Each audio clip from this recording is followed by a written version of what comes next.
Hallo, ich bin Till von Bosch Connected Industry.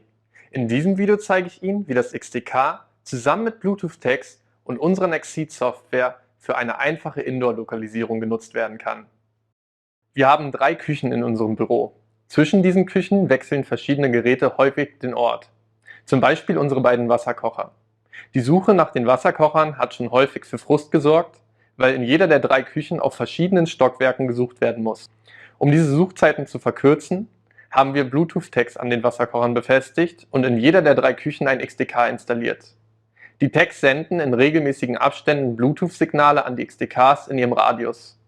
Sobald der Wasserkocher und das entsprechende Tag die Küche wechseln, sendet das Tag an das XDK in dieser Küche. In der Nexceed-Software wird die regelmäßige Kontaktaufnahme der Tags mit den XDKs in den Events angezeigt. Wenn das Bluetooth-Tag in Reichweite ist, erscheint ein Event mit einer Information über die aktuelle Feldstärke. Je höher die Feldstärke ist, desto näher ist das Tag am XDK. Im Dashboard kann mit Hilfe des Latest Event Widgets schnell festgestellt werden, wo sich unser Wasserkocher befindet. Der Wasserkocher ist in der Küche, wo die höchste Feldstärke angezeigt wird. Haben auch Sie Gegenstände, wie zum Beispiel Werkzeug, bei denen Sie informiert werden möchten, wenn Sie einen Bereich verlassen? Oder können Sie durch verkürzte Suchzeiten Geld sparen?